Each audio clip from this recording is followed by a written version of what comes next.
Photography and videography communities के अंदर all over the world एक टर्म यूज़ की जाती है जिसे बोला जाता है बैंगर्स ऑनली। अब बैंगर्स ऑनली अगर हम फ़ोटोग्राफ़ी को बिल्कुल साइड पे रख के सिर्फ बैंगर्स ऑनली को डिस्क्राइब करें तो what is bangers only. Bangers only का मतलब होता है कि आप चाहे जिस भी फील्ड के शख्स हों, किसी भी फील्ड में काम करते हों, आपने जो कुछ भी बनाना है that has to be a banger. ठीक है, बैंगर मीन्स कि वो परफेक्ट होना चाहिए। ठीक है, वो आपका बेस्ट होना चाहिए, वो आपका 100% होना चाहिए।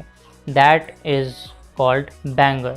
ठीक है, अब अगर if we slide into the photography and videography world, उसके अंदर बैंगर ओनली का मतलब होता है कि आप कोई भी पिक्चर, कोई भी वीडियो अगर आप बना रहे हैं और उसको आपने पोस्ट करना है तो उस पोस्ट करने से पहले आपको ये सोचना चाहिए, आपको ये जहन नशीन कर लेना चाहिए कि जो भी मैं पोस्ट करूं, जो भी मैं लोगों के साथ शेयर करूं, that has to be a banger, that has to be perfect. एक आपका पर्सोना बन जाना चाहिए।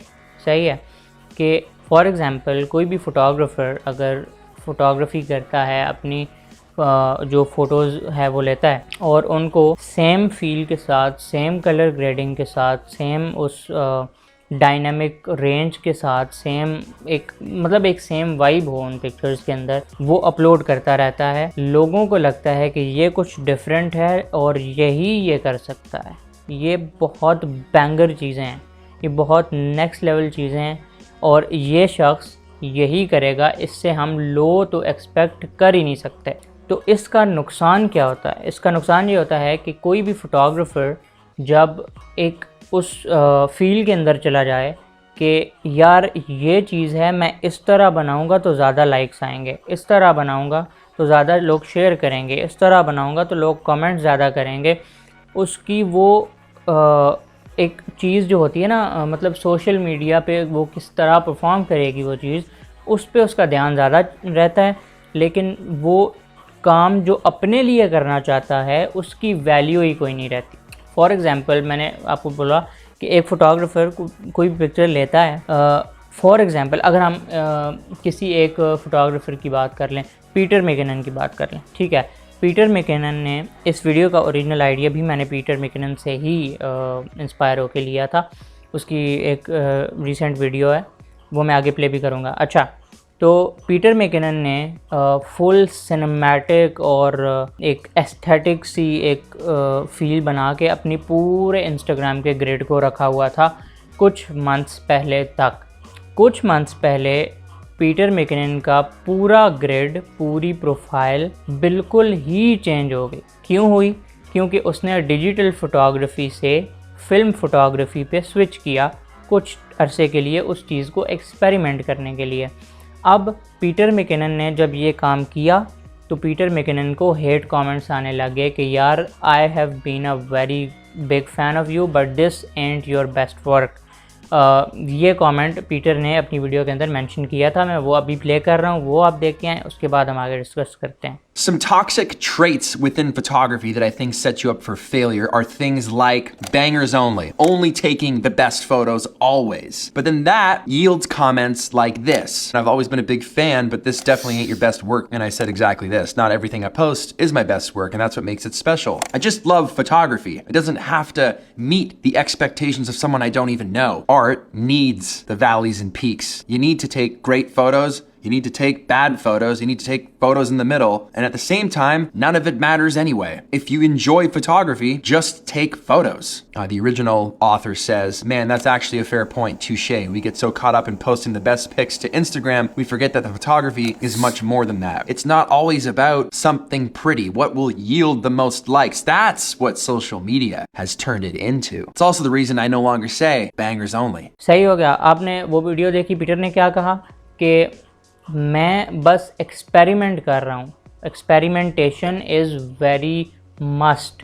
क्योंकि आपने देखा होगा कि कोई भी फ़ोटोग्राफ़र अगर फॉर एग्ज़ाम्पल 2 साल या 3 साल के लिए एक तरह का ही कंटेंट पुट करना स्टार्ट कर दे तो एक पॉइंट ऐसा आता है कि उसकी ऑडियंस उससे बहुत ज़्यादा बोर हो जाती है, वो स्विच कर जाती है किसी और यूट्यूबर पे, किसी और फोटोग्राफर पे, किसी और वीडियोग्राफर पे, जो कि एक नेचुरल सी चीज़ है, ये होता है, ये मैंने ख़ुद देखा है। तो मसला यहाँ पे आता है कि एक्सपेरिमेंटेशन और ग्रोथ की जो वैल्यू होती है वो इन चीज़ों की वजह से, परफेक्शन के पीछे भागने की वजह से वो ख़त्म हो जाती है। देखें, एक फ़ोटोग्राफ़र होता है ना, फ़ोटोग्राफ़र का काम होता है कि मैं एक जो भी पिक्चर लूँ वो पहले, मतलब पोस्ट करने से पहले मेरे जहन में ये होना चाहिए कि वो मैंने अपने लिए ली है, अपनी इनर सेटिस्फेक्शन के लिए ली है, ये पिक्चर मेरी है, मेरा इसके साथ एक कनेक्शन है, ये मोमेंट मैंने अपने सामने फ़ील किया है और मैं उसको एज अ मेमोरी अपने कैटलॉग के अंदर रखना चाहता हूँ। पहली इंटेंशन आपकी ये होनी चाहिए। सेकंड इंटेंशन ये होनी चाहिए कि मैं अब ये मोमेंट मैंने फ़ील किया है, मैं इस पिक्चर के थ्रू अपने लोगों को भी वो मोमेंट फ़ील कराना चाहता हूँ। देखो, ये जो चीज़ है ना कि आप परफेक्शन के पीछे बहुत ज़्यादा भागना स्टार्ट कर देते हैं, इसकी वजह से नुकसान क्या होता है वो मैं आपको बताता हूँ। इसकी वजह से नुकसान ये होता है, कोई भी बंदा अपनी जर्नी शेयर करने से डरता है। क्यों? क्योंकि यार मैं ये पिक्चर अपलोड करूँगा तो मेरी जो फीड की वो एस्थेटिक है वो डिस्ट्रॉय हो जाएगी, वो अजीब सी लगेगी, वो फीड में अच्छा नहीं लगेगा। तो वो उन चक्रों में भागना शुरू कर देता है। उसको ये नहीं लगता कि यार मैं ये मोमेंट है, मैं इसको, अगर फॉर एग्ज़ाम्पल मेरे पास से, मेरे पीसी से, मेरे फ़ोन से, मेरे क्लाउड स्टोरेज से ये पिक्चर कहीं गुम हो गई तो मैं इसको कहाँ से ढूंढूंगा। वो उस सोच के साथ उसको अपलोड नहीं करता कि यार ये मेरे इंस्टाग्राम पे पड़ी है, वहाँ से तो कोई कहीं नहीं ना जा रही, वहाँ पे तो पड़ी है, वहाँ से मैंने जब भी उस मोमेंट को दोबारा फ़ील करना होगा मैं कर लूँगा। फॉर एग्ज़ाम्पल, अगर मैं एक रास्ते पे जा रहा हूँ, किसी नॉर्दर्न एरिया में मैं एक रास्ते में जा रहा हूँ गाड़ी पे, अचानक से मेरी नज़र पड़ती है इस साइड पे, सामने पहाड़ हैं, पहाड़ों के पीछे सनसेट हो रहा है, मतलब पहाड़ों के पीछे आहिस्ता आहिस्ता सूरज जा रहा है और पहाड़ों के आगे एक मैदान है, उस मैदान के अंदर 2-3 घोड़े खड़े हैं और उनके ऊपर सनलाइट पड़ रही है थोड़ी सी धीमी धीमी, मतलब कितना मज़े का सीन है। अब मैं वहाँ से उतरूँगा गाड़ी से, एकदम गाड़ी को रोक के गाड़ी से उतरूँगा, उतर के आऊँगा, कैमरा अपने बैग से निकाल के उसको परफेक्ट शॉट का वेट करूँगा, फोकस करूँगा और फिर क्लिक करूँगा।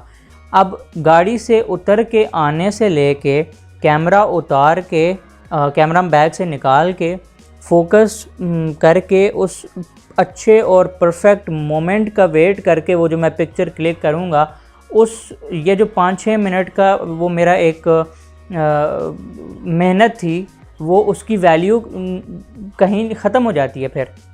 सही है, अगर आप वो चीज़ आपने इतनी मज़े की, इतने मेहनत के साथ बनाई है, इतने दिल के साथ, इतने पैशन के साथ बनाई है, तो वो चीज़ की वैल्यू ख़त्म हो जाती है अगर आप इन चीज़ों के पीछे भागना शुरू कर देते हो, परफेक्शन के पीछे और वो एस्थेटिक के पीछे। ठीक है, आजकल ये बड़ा ट्रेंड चला हुआ है कि मतलब कोई भी बंदा है तो वो अपने एक जो इंस्टाग्राम की उसकी फ़ीड है वो बिल्कुल सिमिलर रहेगी और वो एस्थेटिक लगेगी। वो ठीक है, अच्छी बात है, लेकिन उसका एक ड्रॉबैक भी ये है कि आपके पास कोई ऐसी पिक्चर है जो आप उस तरह की सेम एस्थेटिक के साथ एडिट करो लेकिन उसमें मज़ा ना आए, तो वो पिक्चर कहाँ जाएगी, कहाँ पे अपलोड करोगे वो पिक्चर? कहीं पे भी नहीं, कहीं पे पड़ी रहेगी, फिर तुम्हें याद नहीं रहेगा, तुम फ़ोन रीसेट करोगे, पीसी को रीसेट करोगे, ख़त्म हो जाएगी, ब्ला ब्ला ब्ला, दफ़ा दूर, यही होगा ना। ठीक है, ये चीज़ नहीं करनी। सही है, फ़ोटोग्राफ़र कोई भी है, अगर उसकी हर पिक्चर उसका बेस्ट काम नहीं होता। सही है, मेरे अकाउंट पे इवन अगर आप मेरा इंस्टाग्राम देखें, मैं फ़ोटोग्राफ़ी करता हूँ, मेरे अकाउंट पे भी मतलब कोई 300 पोस्ट पड़ी है, उन 300 में से हो सकता है 200 पिक्चर्स मेरी बेकार तरीन पिक्चर्स हों। जो एक कोई प्रोफेशनल फ़ोटोग्राफ़र, मैं प्रोफेशनल नहीं हूँ फ़िलहाल, लेकिन कोई प्रोफेशनल फ़ोटोग्राफ़र अगर वो पिक्चर को देखे तो मुझे गालियाँ देने तक आए कि क्या है, क्यों अपलोड किए ये एक माइंड सेट है जो परफेक्शन के पीछे भागने का माइंड सेट है। इसको चेंज करना है, इसको, ये माइंडसेट नहीं होना चाहिए आपके अंदर। क्यों? क्योंकि उसकी वजह से आपकी पहली बात तो आपकी वो जो एक जर्नी है कि आपने स्टार्ट कहाँ से लिया। मतलब फॉर एग्ज़ाम्पल मैं आज स्टार्ट करता हूँ बहुत बेकार पिक्चर्स से, फिर थोड़ी बेटर होती हैं, फिर थोड़ी बेटर होती हैं, बेटर होते होते मैं कैमरा ख़रीदता हूँ, पिक्चर और बेटर हो जाती हैं, और ऊपर जाता हूँ, कलर ग्रेडिंग मुझे अच्छी आ जाती है, पिक्चर्स और बेटर हो जाएंगी, और ऊपर जाता हूँ, मेरे पास टूल्स ऐसे होंगे कि मैं पिक्चर्स को बहुत ज़्यादा क्लीन कर दूँगा और बेटर हो जाएंगी। तो वो जो एक जर्नी होती है ना, वो जर्नी आप शेयर नहीं कर सकते इस तरह की चीज़ों की वजह से। अब पीटर मैकिनन का मुझे ये काम बहुत अच्छा लगा है कि उसने बिल्कुल ही एक एस्थेटिक को चेंज किया, लेकिन इन अ पॉजिटिव वे, उसको एक एक्सपेरिमेंटेशन और ग्रोथ कंसिडर करके। ये नहीं कि यार ये तो बस ख़त्म, ये तो मैं बस एवं ही अपलोड कर रहा हूँ। वो एवं ही नहीं कर रहा, वो उन पिक्चर्स के लिए भी मेहनत कर रहा है। वो ट्रैवल करके दूर दूर जगहों पे जाके वो पिक्चर्स ले रहा है। क्यों? क्योंकि उसे पता है कि अगर मैं मेहनत करूँगा तब मुझे आउटकम मिलेगी, अगर मैं मेहनत नहीं करूँगा तो मुझे आउटकम नहीं मिलेगी।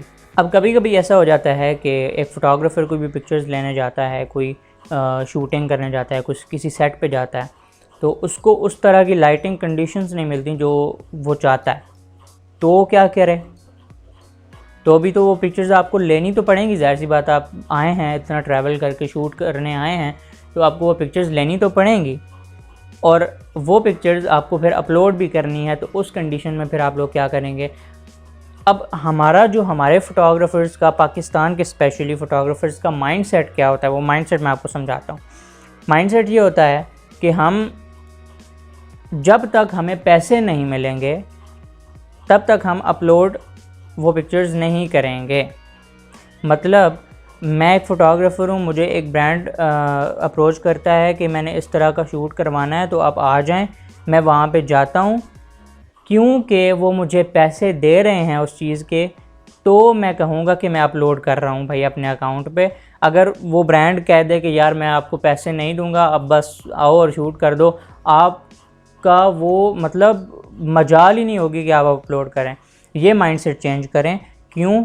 क्योंकि हर तरह ये एक आपकी जर्नी है। आपने बिल्कुल लो से, ज़ीरो से स्टार्ट करना है और 100 और 1000 कई हज़ारों, कई लाखों तक जाना है। तो वो वहाँ तक पहुँचने की जो जर्नी है वो लोगों को शेयर करें, ताकि आप एज ए इंस्पिरेशन भी लोगों के सामने आएँ।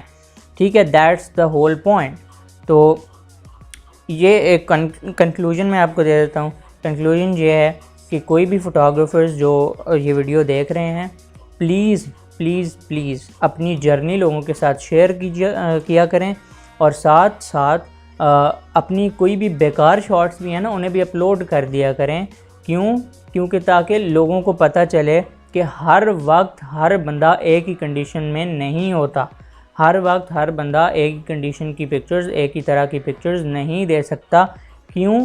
क्योंकि हर टाइम हर तरह का मौसम, हर टाइम हर तरह की लाइटिंग कंडीशंस, हर टाइम हर तरह की जर्नी होती है जिसको आप कैप्चर करते हैं और उसको अपलोड करते हैं। देखिए, ये चीज़ जो है ना, ये आपकी ऑडियंस के साथ आपकी इंगेजमेंट भी बढ़ाती है, और साथ साथ ये आपका एक मेमोरी भी है, एक आपकी मेमोरीज़ हैं जो महफूज हो रही हैं वहाँ पे। जब आप 60-70 साल की उम्र में जाएंगे तो आपको याद आएंगी ये चीज़ें, और आप जब ये चीज़ें खोल के देखेंगे तो आप हंसेंगे, खुश होंगे कि यार देखो मैंने यहाँ पे ये काम किया था और आज मैं अल्हम्दुलिल्लाह यहाँ पे बैठा हूँ, और ये इसी चीज़ की वजह से है। तो ये एक आप चीज़ देखें कि इमोशनल कनेक्शन भी फ़ोटोग्राफी के साथ बनाएं। ये ना करें कि भाई मुझे इतने लाइक्स मिलेंगे, इतने कमेंट्स मिलेंगे, ये होगा वो होगा। नहीं, वो मिल रहे हैं, वो एक्स्ट्राज़ के तौर पे कंसिडर करें। आपका मेन पॉइंट ये होना चाहिए कि ये मेरी एक मेमोरी है, मैं अपने लिए अपनी लाइफ को डॉक्यूमेंट कर रहा हूँ, ताकि मैं जब एक सटल उम्र तक चला जाऊँ तो मैं ये पीछे देखूँ और ये चीज़ें देख के मुझे सुकून मिले, खुश हूँ कि यार मैंने इतनी चीज़ें एक्सप्लोर की हैं और यहाँ तक मैं पहुँचा हूँ। तो या thank you so much for watching. मुझे लगता है आपको सब कुछ समझ आ गया होगा। बाकी गुड सीन है। Thank you so much, good bye, Allah ने के बाद।